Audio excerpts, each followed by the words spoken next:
Thomas Green here with Ethical Marketing Service. On the podcast today, we have Storm Cunningham. Storm, welcome. Hey, Thomas. Thanks for having me on your show. It is my pleasure.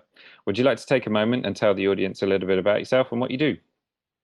Well, I'm based here in Washington, D.C. I'm executive director of RECONOMICS Institute, which trains and certifies people to become revitalization and resilience facilitators. I'm an author of 3 books, The Restoration Economy in 2002, Rewealth in 2008, that was from McGraw-Hill, and RECONOMICS from last year. And I've spent most of the last 2 decades running around the world doing talks and workshops on community revitalization, natural resource restoration, climate resilience. So just about everything I do starts with RE. Well, coming on to, you mentioned the last couple of decades. In preparation for our conversation today, I watched the TEDx talk. It was very good. I did notice it was 2010. So one of my questions is, what do you think of it now? And have your views changed at all since then? Yeah, I still keep that TEDx talk posted fairly commonly, simply because TEDx was one of the few venues at that time that actually did a competent job of capturing both the speaker and the slides.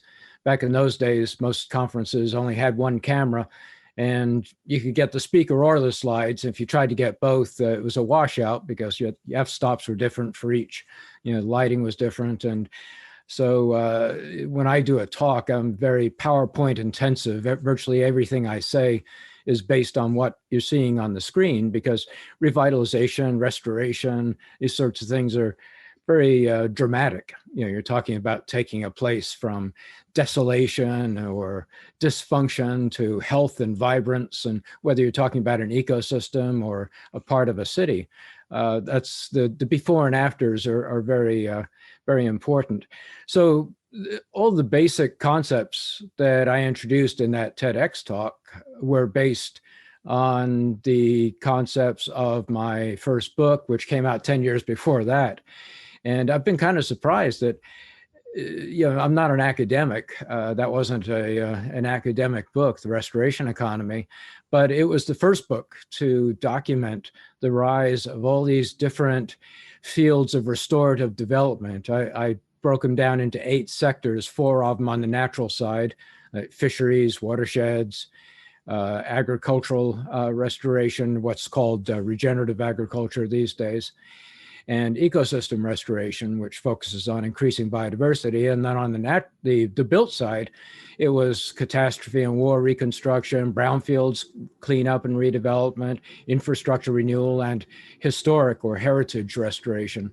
And the strange thing is that 20 years later, that's still the accepted taxonomy for the restoration economy. I've never had any flack from the academics, especially who I was expecting it from, saying, no, you missed this, or that's not right, or, so I guess I lucked out. I don't think it's that. I think it's difficult to criticize someone who's doing the work that you're doing. So well, see, there I lucked out. I got into a field that nobody wanted to criticize, and that actually is true, because here in the States, I'm sure you've heard that we're a little dysfunctional these days politically, and with the conservatives not talking to the progressives and vice versa. And even it's no longer just a matter of not liking each other. We've become the enemy of each other, which is a very different scenario. The interesting thing is all this stuff, regeneration, redevelopment, revitalization, reuse, reconnecting, repurposing, it's all very nonpartisan. If you look at the policies and programs in the federal government that have continued over the past 20 years, almost all of them have to do with something. It doesn't really matter whether you're progressive or conservative. Everybody likes to bring ugly or dysfunctional or contaminated, useless places back to life, back to functionality, back to productivity. It's pretty much a universal desire. Well, I was going to say, because you've got sort of people that you would, who you're positioned to. So one of those is politicians, one is charities, and then I think lastly you say businesses. I mean, typically I have a business audience. What is a way that businesses can revitalize? And what do you recommend for businesses in terms of, here's a simple way that you can get started? Yeah, well, businesses normally get involved in this field from one of two angles. Either they're doing it as a good citizen, they're going about their normal business, whatever that might be. But on the side, they might be providing employees for volunteer work, or might be helping the community in some way, or, for instance, locating on the high street rather than in the sprawl areas, in order to reuse an old building, things that are going to contribute to revitalization. On the other hand, you've got the businesses that actually want to make money doing this work. They get into the field of community regeneration. They get into the field of natural resource restoration. And there's a ton of money to be made at doing that. It's very legitimately the fastest growing and most important part of our economy. The trouble is nobody's really measuring it properly. Our government reports focus on all the new development, the new buildings, the new land developments, that sort of thing. And they focus on maintenance and conservation, which is in the middle of the life cycle. But all the end of life cycle stuff, all the stuff, gets ignored. You don't get government reports on all the restorative development and regeneration, revitalization that's going on. So it's a lot of businesses are missing out on the opportunity just because they don't see accurate numbers as to how large this is and how fast growing it is. That is actually one of my questions, because I've heard you say that you can make a full-time living from revitalization. And I think one of your examples was a business that turned over $12 million a year or something like that. So what's a typical example of someone making a living from revitalization? Well, I think the one you're probably referring to is the one I featured in that TEDx talk. And he's the company Biohabitats. I think at the time I did that talk, they were doing about $12 million a year. Now they're doing about 3 times that much. And that fellow, came straight out of landscape architecture school, and he saw the fact that rather than just doing ordinary landscape work, that the growth was in restoring landscapes and restoring streams and wetlands in particular, which back when he got started was a very, very new field. And he had he was aware enough to see at the growth potential. And that's a very small business. I mean, you've got individual, he's just focusing on nature restoration, but you've got ecological restoration projects that are in the billions of dollars, like Everglades restoration in Florida is something like $16 billion now. That's just one project. So yeah, it's a huge area, but it's so multifaceted. So you've got companies that are just focusing on buying derelict buildings and restoring them, historic buildings, and reusing them. Other ones that specialize in decontaminating old industrial land and reusing it either for cleaner industries or for residential. I know in the UK, you've got a big movement these days to do brownfield residential development to help protect the countryside from being sprawled to death. All of these, the largest of them is infrastructure renewal.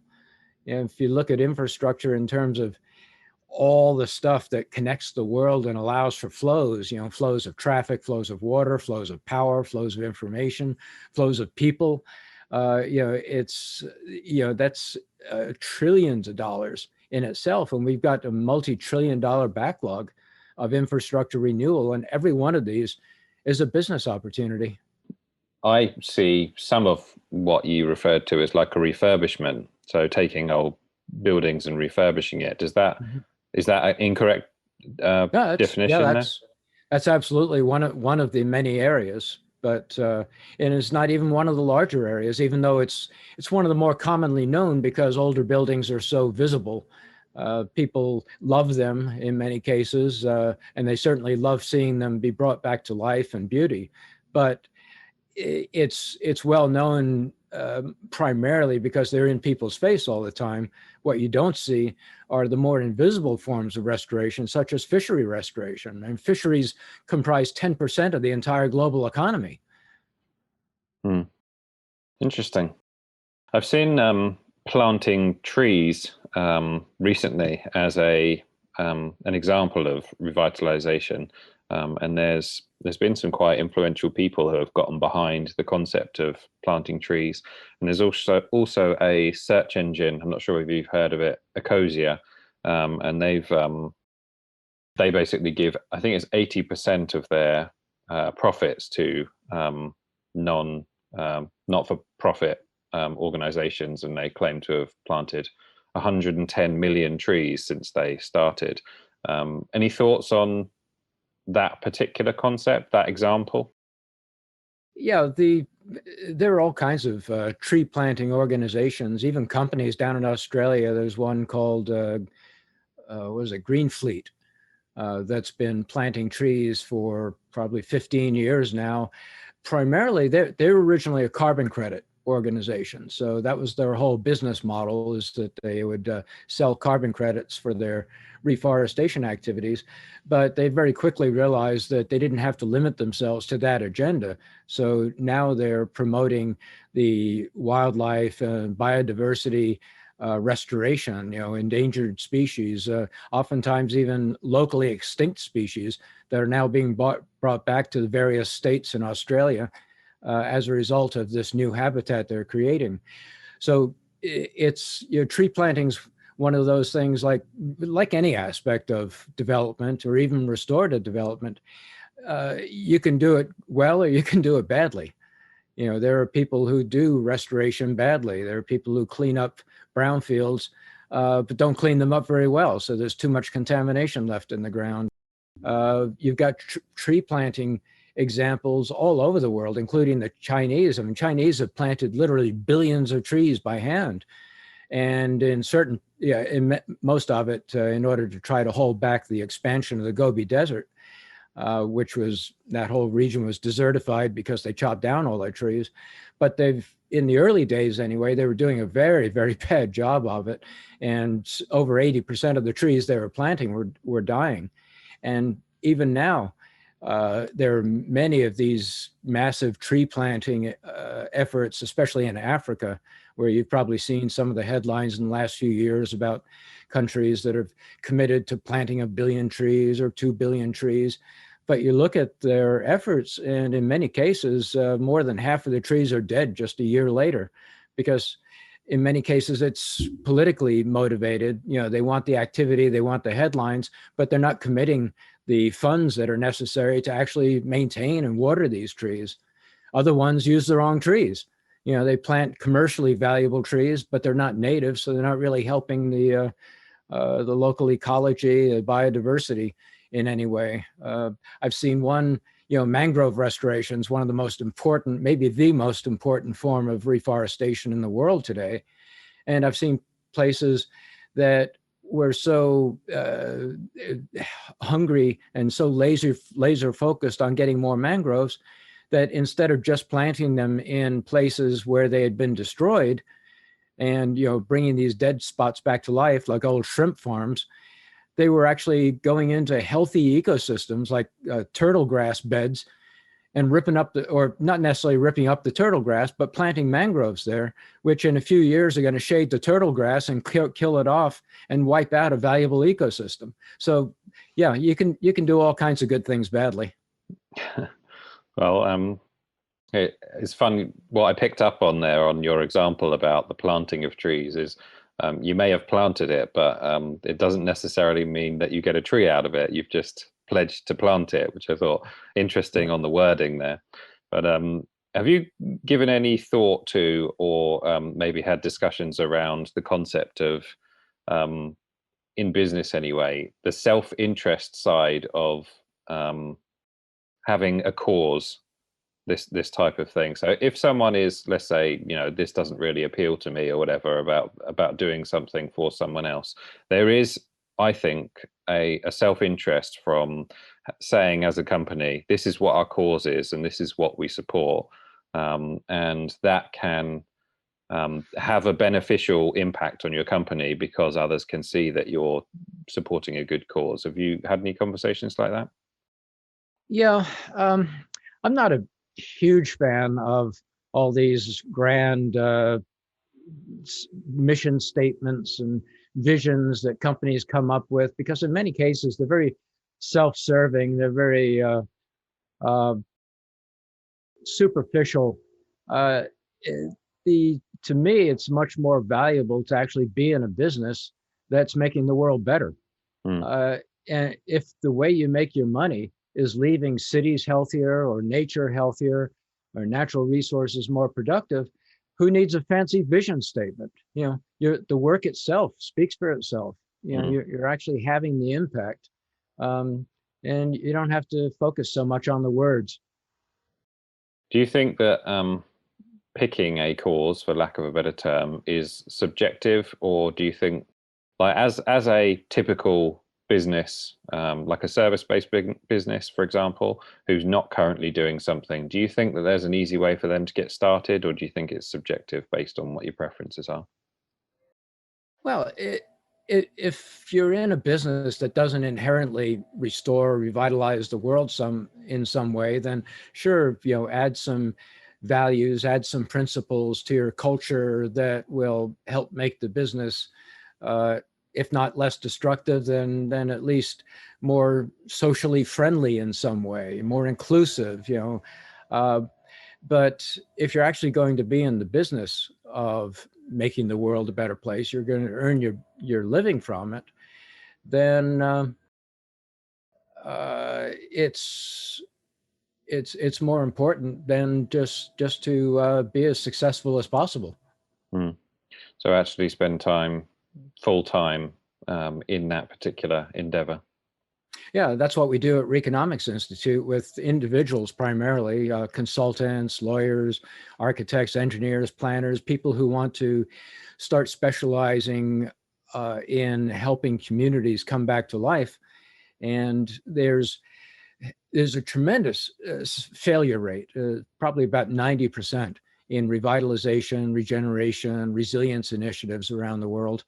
A lot of them are spending a lot of money. They're doing good projects, but they're not getting that end result, that revitalization or resilience that they were really shooting for. And the problem is they're just focused on projects. They're just doing individual actions. But in order to produce an end result, you need a process. You talk to any business person in the world whose company is successful, and they've got a process for producing whatever product or service it is that they make their money from.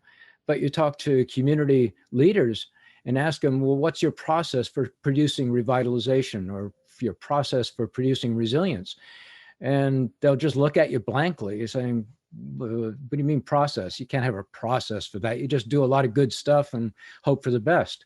And that's really is how they go about improving the future of their community, is hoping for the best. Just do a lot of good stuff.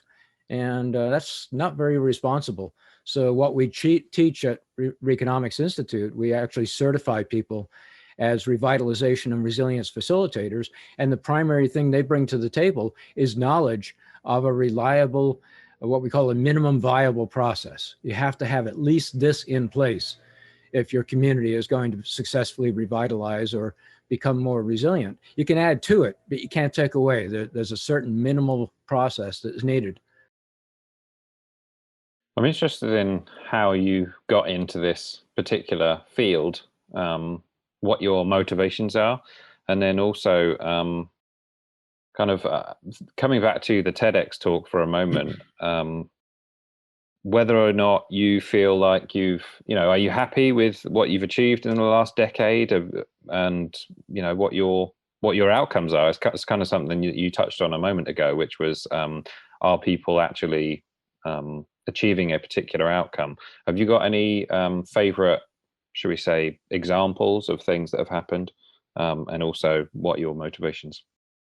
Well, my favorite success stories are the ones that actually change the overall landscape of this movement, that actually advance the restorative development trend in some way. For instance, back about, I think I mentioned this in the TEDx talk, back about 15 years ago, I worked with the governor of Montana, Brian Schweitzer, to create a Montana Restoration Economy Initiative.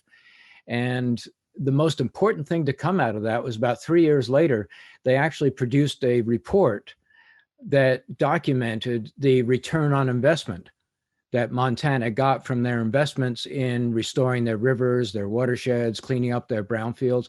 And it was the very first time in history that anybody had actually documented an ROI for restorative development.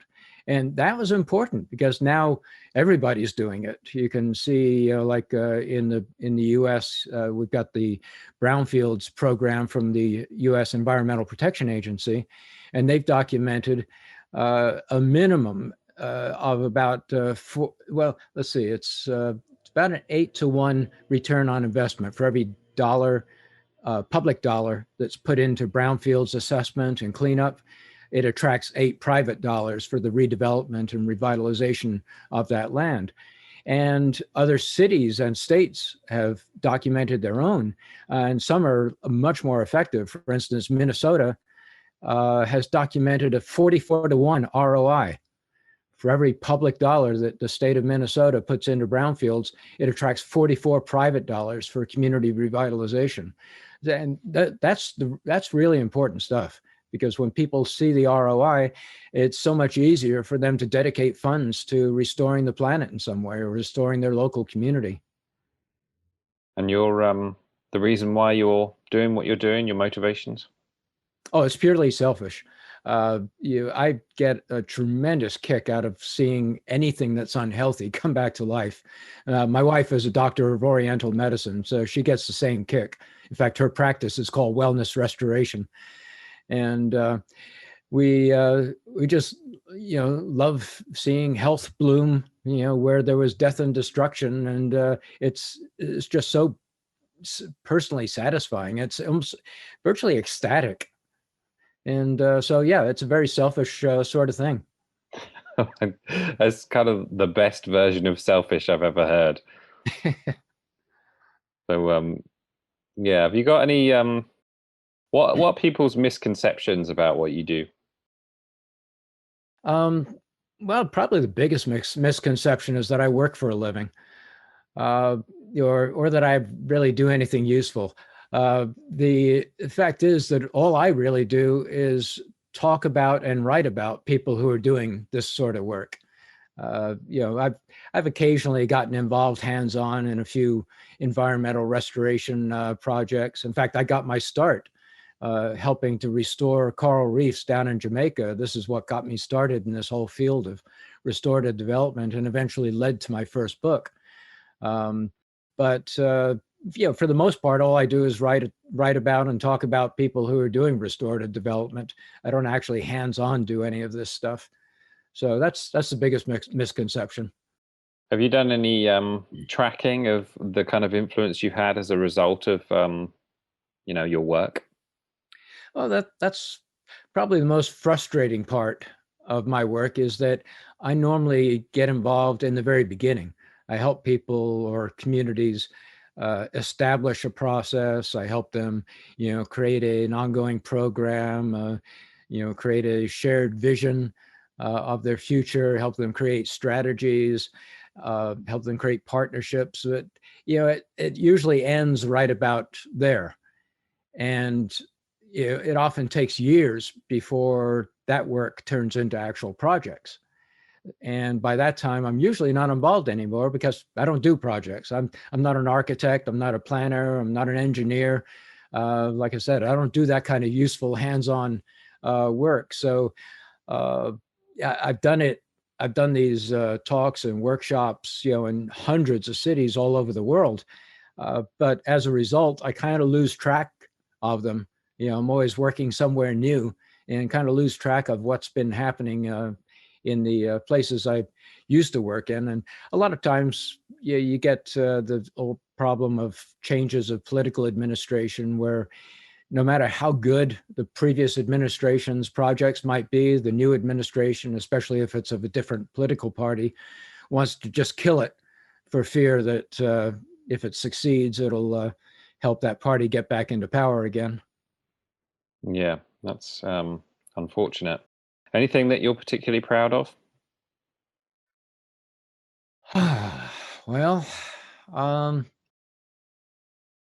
guess I'm just proud that, yeah, and that's not really a word I would use, but to pick up on your theme, let's say I'm glad that I found a way to earn a living that not only brings me tremendous personal satisfaction, but that I can go out sometime in the future. I can leave this world feeling that it's a better place as a result of my existence. Well, I would say I'd be pretty proud of that. And Storm, what are your goals?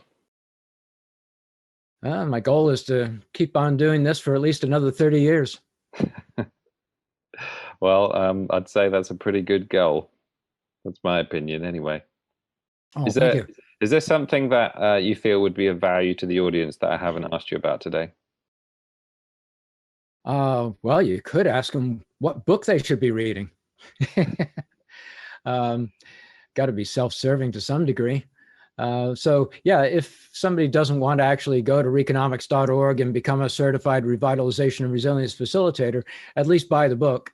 It's on Amazon all over the world. RECONOMICS, The Path to Resilient Prosperity, and all the secrets are really in there. And so even if you only want to do this, kind of part-time as a local volunteer, or show up at your city council meetings and offer something that will help them succeed, then that book will give you the knowledge that you need to actually help your community come back to life. Okay. Storm, where is the best place for people to find you? And also, what other books should they be reading? Really depends on what the focus needs to be. I mean, there are thousands of books on various kinds of restorative development. That was a joke for you to put some of your other books in there. Yeah. Yeah. My books, the Restoration Economy and Rewealth, they all focus on kind of the grand scheme of the overall goal, and, how to put together all these different forms of restorative development.